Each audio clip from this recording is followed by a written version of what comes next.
ইন্না লিল্লাহি ওয়া ইন্না ইলাইহি রাজিউন। আমাদের ফ্রি ফায়ার কমিউনিটি থেকে একটা লেজেন্ড হারাইছে।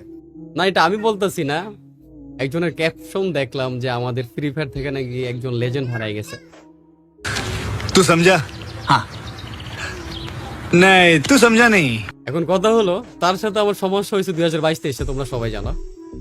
দোষ না করেও হাজার হাজার মানুষ আমাকে বকাবকি করছে, আমার ওয়াইফকে বকাবকি করছে। তারপর আমি মাপ চাইলাম। মাপ চাওয়ার পরে আমি তাকে বললাম, আচ্ছা আমি তো যে ভুলটা আমার ছিল আমি তো মাপ চাইলাম, আপনি তো ভুল করছেন, আপনি মাপ চান। তখন সে অ্যান্সার দিল, আমি মাপ চাওয়ার জন্য জন্ম হই নাই।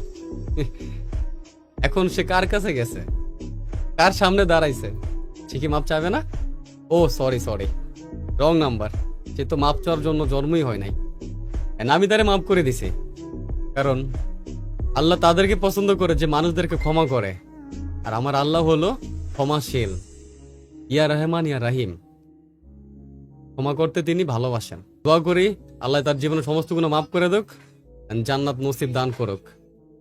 এই কারণে আমি তাদেরকে মাফ করে দিছি। আসসালামু আলাইকুম, টেক লাভ। আজকে একটা কথা কই ভাই, হুন, তুই ওখানে আছে না, মানুষ হইতে পারছিস না। আমি আছে না ভাই, তোর কথাগুলা কইলাম, একবার এমন ভাবে কইলাম, পয়েন্টে পয়েন্টে কয়ে তোর জয়েন্টে লাগাইতাম। কিন্তু কথা হইলো কি জানস, আমি মাত্র ঘুম থেকে উঠছি, আমি আত্মুখও দই নাই, বুঝছস। কিন্তু তোর ভিডিওটা আমার সামনে আয় পড়ছে, যার কারণে ভিডিওটা না বানায় থাকতাম না।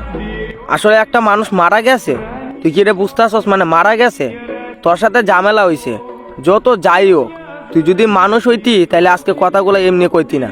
মানে তোর কথাগুলো শুনে বুঝতাছি কি, মানে হ্যাঁ তোর সাথে ঝগড়া লাগছে, তুই এর কাছে মাপ চাইছস, কিন্তু হ্যাঁ তোর কাছে মাপ চাইছে না, তার জন্য তোর মন এক আকাশ পরিমাণ কষ্ট পেয়েছ। কষ্ট পেয়ে তুমি আল্লাহর কাছে দোয়া করছো, যাতে আল্লাহ বাদে তারপর তোমার দোয়া কবুল করছে। কবুল করার পরে হ্যাঁ দুনিয়া থেকে তুলে লয়ে গেছে গা। মানে তোর কথাই বুঝলাম আর কি, এইটাই হইছে। একটা কথা কই হুন, পৃথিবীতে সবচেয়ে ভয়ঙ্কর লোক কেটা জানস? যে নিজের দুষ্কুজ্জে ফানা, আর এটা হচ্ছিস তুই। আল্লাহ মাদার ফাক।